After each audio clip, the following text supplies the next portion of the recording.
व्यक्ति निंदा चुगली करेगा वो ना चाहे तो भी परेशान रहेगा, क्योंकि वो नेगेटिविटी उसके साथ है ना। भाई एक बात बताओ, माचिस है, माचिस की तीली निकालो और जरा जलाओ, तो माचिस की तीली किसी और को बाद में जलाती है, माचिस की तीली स्वयं को पहले जलाती है।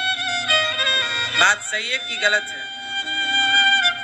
माचिस की तीली भैया किसी और को दिया बाद में जलाएगी, चूल्हे को बाद में जलाएगी, लेकिन वो तीली पहले स्वयं को जलाएगी। बोलो हाँ कि ना? यही इससे सीख ये मिली कि जो दूसरे का बुरा करता है, दूसरे के बारे में बुरा सोचता है, उसका बुरा वो कब कर पाए ना कर पाए, पर खुद का बुरा पहले कर लेता, खुद को पहले जला लेता है। आप दूसरे को जला पाएंगे अलग विषय, कब जलाएंगे, कितना जलाएंगे, लेकिन स्वयं को पहले जला रहे हैं आप। ये निंदा और चुगली के साइड इफेक्ट।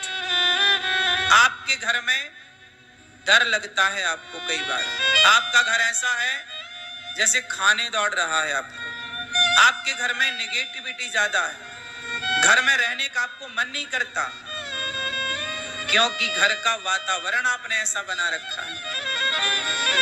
इसलिए मैं आप सबसे कहूं, अपने घर को ही मंदिर बनाइए। अपने घर को क्या बनाइए? मंदिर। कैसे बनेगा? पॉजिटिविटी से। कोई गलत बात ना करिए, ना गलत बात करने वालों को घर में कोई आए तो उसका स्वागत सत्कार ऐसे करिए जैसे भगवान का सत्कार हो रहा है। किस घर में भगवान होते हैं मैया? किस घर में भगवान होते हैं? जिस घर में अतिथि का स्वागत सत्कार होता है, उस घर में भगवान होते हैं। अब क्या हो रहा है घरों में? आज 90% घरों में, खासकर स्त्रियां, माताएं, यदि 4 लोग आपके घर में आ गए तो कुछ माताएं, सब नहीं, कुछ स्त्रियां तो बड़ी प्रसन्न होती, अरे हमारे द्वार अतिथि आए, रिश्तेदार है, आओ भैया आओ, क्या लेंगे, चाय लेंगे, कॉफी लेंगे, आओ आओ बैठो। अंदर से प्रसन्नता है कुछ स्त्रियों को कि मेरे घर मेहमान आए, मेरे घर अतिथि आए, मेरे घर साधु आए, मेरे घर ब्राह्मण आए, मेरे घर कन्या आई। कुछ लोग भीतर से खुश हो जाती हैं महिलाएं, और अरे मेरे घर तो अतिथि आए, आओ क्या खाएंगे, ये खाओ ये खाओ ये खाओ, तुम्हारे लिए ये बनाएंगे, ये खाओ पियो। और कुछ लोग कैसे होते हैं, किसी के घर मेहमान आ गए तो उनका सिर चढ़ जाता है, अरे कहाँ आ गए, बनाना पड़ेगा खाना। मेहमानों को देख करके जिन स्त्रियों का सिर चढ़ता है, वो घर ही नरक की श्रेणी में चला जाता है, अपने आप नरक की लिस्ट में चला गया। उस घर में भगवान कभी नहीं आते। जिस घर अतिथि जिस घर में नहीं आए, अतिथि का सम्मान जिस घर में नहीं हो, उस घर में भला भगवान का क्या काम है? इसलिए कहते हैं अतिथि देवो। जिस घर में मां प्रसन्न है, जिस घर में मां खुश, पिता खुश, अतिथि खुश, वहां भगवान भी चल कर जाते हैं।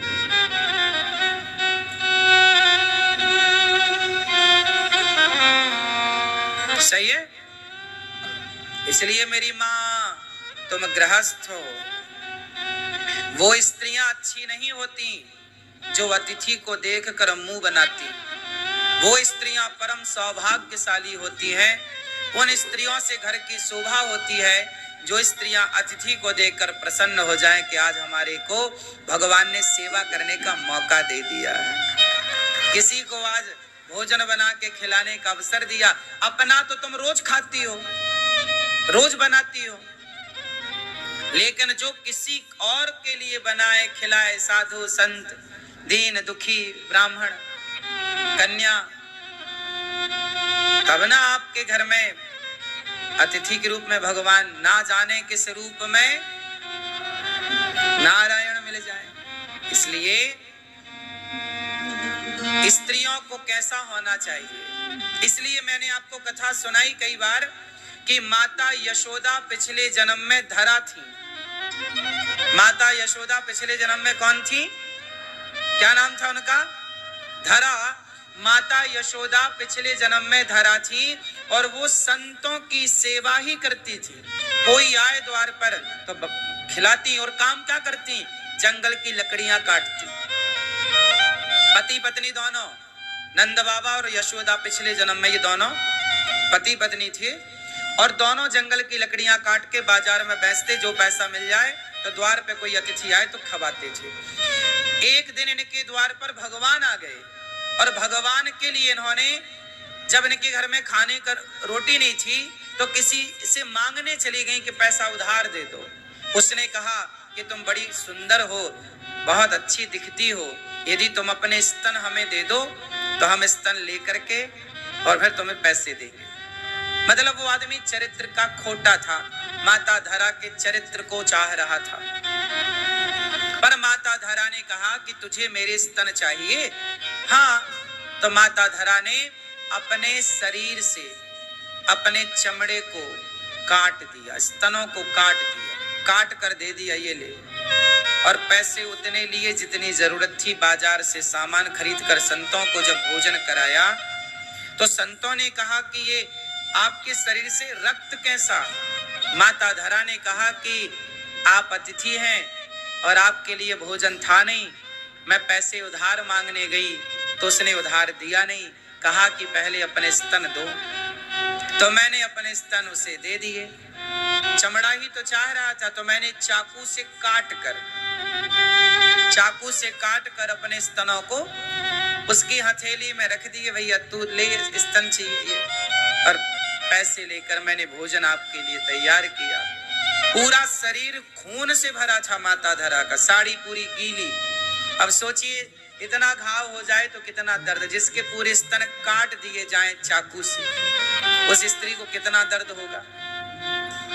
तुम्हें जरा दूध पीने में बच्चा जरा दांत गड़ा दे तो तुम चिल्ला जाती हो कि कितना जोर से बच्चे ने काट दिया। चीख लेती है स्त्री।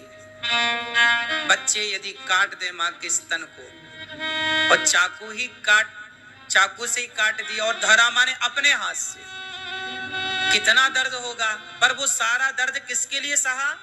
कि अतिथि भूखा ना जाए। जब यह निष्ठा अतिथि के लिए होती है तब उस अतिथि के रूप से भगवान प्रकट हो गए। माता, मैं तुम्हारी परीक्षा लेने आया था।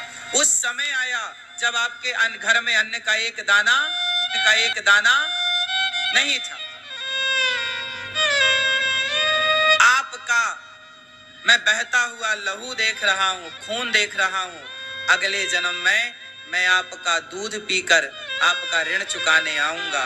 वही धरा यशोदा बनी और जगत के पालनहार परमात्मा को माता धरा की संत सेवा का ऋण चुकाने के लिए कृष्ण बनकर उनकी गोद में लेटकर माता का दूध पीना पड़ा।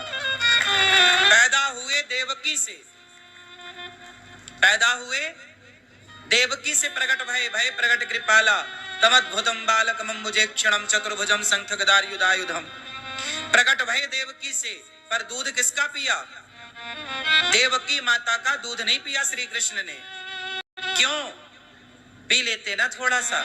नहीं, माता का पीना है दूध, क्योंकि पिछले जन्म का ऋण चुकाना है। ये देखो, मेरा भगवान भी उनका ऋणी हो जाता है जिनके द्वार से कोई भूखा नहीं जाता। मैंने इन बातों को केवल कहा नहीं, पढ़ा नहीं, जीवन में इसलिए उतारा कि गौरी गोपाल में देखो कोई भूखा नहीं जाता। पता नहीं किस रूप में ईश्वर आए, भोग लगाए। इसलिए गौरी गोपाल में अतिथि की सेवा हो रही है, और हमारे अतिथि आप हैं, और अतिथि हैं भगवान। आप ही हमारे लिए भगवान हैं। कोई और भगवान क्या होगा साहब? आप सब ही भगवान हैं। आप ही प्रसन्न हैं तो सब प्रसन्न हैं। क्यों जी, बात सही है? इसलिए गौरी गोपाल में अतिथियों को भरपेट भोजन मिल रहा है कि नहीं? बोलो हाँ या ना। कोई जात नहीं देखी जा रही है, कोई रूप रंग धर्म मजहब पंथ नहीं देखा जा रहा है। सबको पेट भर रोटी परोसी जा रही है। क्यों जी, बात सही है? सबके साथ गौरी गोपाल में एक सा व्यवहार है। आप रसोई में जाइए, सबको एक साथ भोजन में लाइन में लगकर सबको एक साथ भोजन मिल रहा है। बात सही है कि गलत है?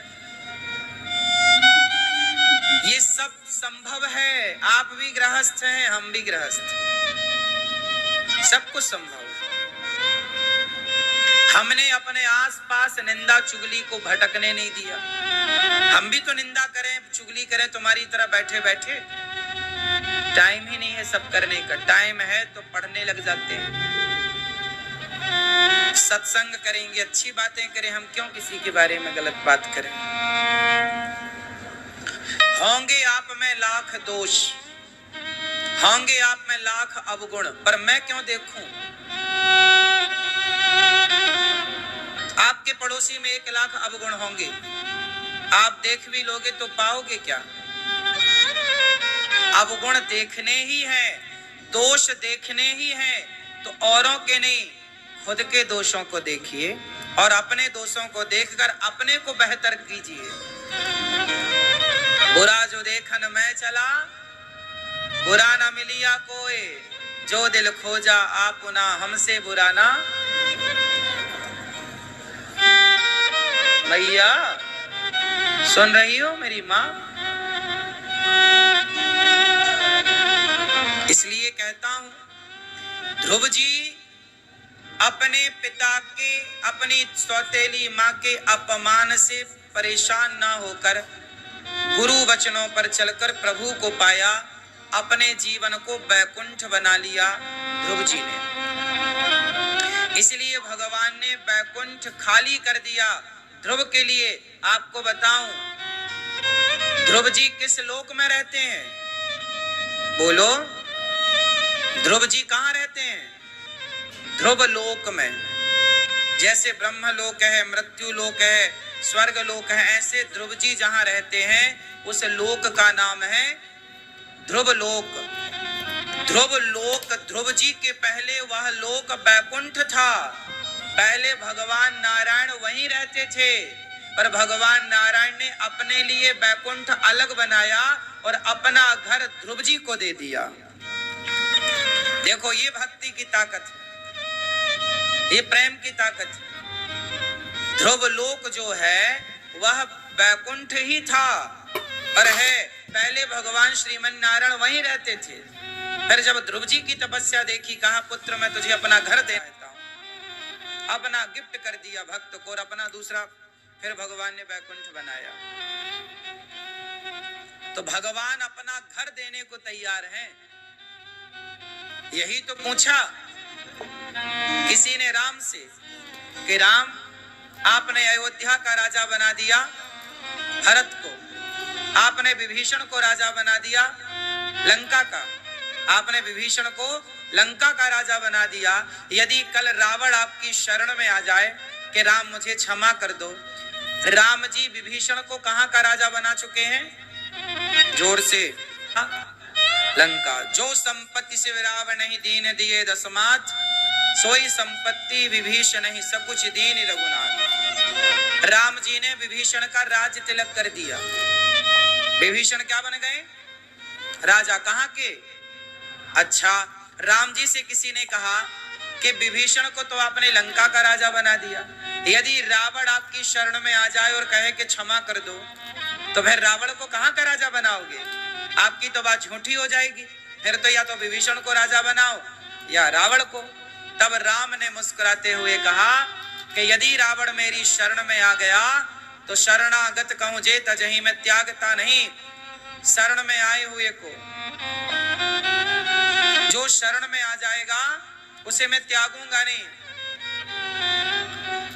सन्मुख हो ही जीव मोहि जबहि, जन्म कोटि अघनासहि तबहि। शरण में आ गया यदि रावण, तो मैं विभीषण को लंका का राजा बना चुका हूं। रावण शरण में आएगा तो मैं रावण को अपने वैकुंठ का राजा बना दूंगा। भगवान है ना, भगवान तो ऐसी कई पृथ्वी तुरंत प्रकट कर सकते, कई वैकुंठ बना सकते। भगवान है वो। कर तुम अकर तुम अन्यथा कर तुम सर्वसाम, क्या नहीं कर सकते। इसलिए मेरी माँ ध्रुव जी महाराज जब तपस्या किए तो भगवान ने दर्शन दिया, पुत्र कुछ मांग लो। ध्रुव जी को भगवान ने राजा बनाया, जाओ समाज की सेवा करो। भगवान मिल भी जाए आपको, सुनो ध्यान से, भगवान आपको मिल भी जाए तो भगवान आपको मिलकर यही कहेंगे, जा मैं तुझे धन धान्य दे रहा हूं, जा तो दीन दुखियों की सेवा कर। दीन दुखियों की सेवा करने से ही भगवान मिलते और प्रसन्न होते हैं, ये मान लो आप। भगवान भी आपको कहेंगे जाओ सेवा करो। ध्रुव जी को लगा तो दिया सेवा में, जाओ। फिर ध्रुव जी ने अपने राज्य काल में खूब अन्य क्षेत्र बांटे, संतों की सेवा की, खूब यज्ञ किए, खूब पुण्य किया और खोल रखा है अन्न क्षेत्र, कोई भी आओ। ये ध्रुव जी के जमाने से चला आ रहा है। ये जो अन्न क्षेत्र है, अन्न क्षेत्र कोई आज ही चल रहा है, गौरी गोपाल में नहीं। अन्न क्षेत्र ध्रुव जी ने चलाया, अन्न क्षेत्र प्रहलाद जी ने चलाया, अन्न क्षेत्र धर्मराज युधिष्ठिर ने चलाया। जो जो धर्मात्मा सत्ता में आए, अन्न क्षेत्र का मतलब है कि कोई भी उनके राज्य में भूखा, सबको भोजन। ऐसे ही अन्न क्षेत्र, वही परंपरा से अन्न क्षेत्र गौरी गोपाल अन्न क्षेत्र चल रहा है। यही है ये अन्न क्षेत्र, कोई भी भूखा ना रहे। आप भी अपने द्वारा अन्न क्षेत्र गौरी गोपाल में बंटवा कर, घर पे आपके भले अतिथि ना आए पर एक अतिथि गौरी गोपाल में भोजन आपकी ओर से करे, एक साधु आपकी ओर से भोजन प्रसाद प्राप्त करे। यही सेवा। अपने आप को सेवा से जोड़ दो। अच्छा एक बात बताओ, आपको पार जाना है, नदी बड़ी है, उस पार जाना है और तभी नाव में आप बैठ नहीं पाए, लेकिन आपने नाव को पकड़ लिया। तो बताओ, जो बैठा है नाव में, जो खड़ा है नाव में और जो पानी में है पर पकड़ा है नाव को, तो बताओ कौन पार होगा और कौन पार नहीं होगा? जो बैठा है, जो खड़ा है। नाव में कुछ लोग बैठे रहते हैं तो नाव में कुछ लोग खड़े हैं, कुछ बैठे तो कुछ खड़े, और एक नाव को पकड़ा है पानी में। अब जैसे नाव जा रही है और आपने नाव को पानी में पकड़ लिया, डूब रहे थे आप, पकड़ लिया, तो बताओ पकड़ने वाला पार होगा कि नहीं? बोलो। जो बैठा है और जो नाव को पकड़ा है, ये दोनों एक ही साथ पार होंगे कि अलग अलग टाइमिंग में पार होंगे? हाँ, ऐसे ही हम भगवान की भक्ति नहीं कर पाए, हम भगवान की पूजा नहीं कर पाए, पर हमने सेवा को पकड़ लिया, तो पकड़ लिया तो भी पार हो जाएंगे।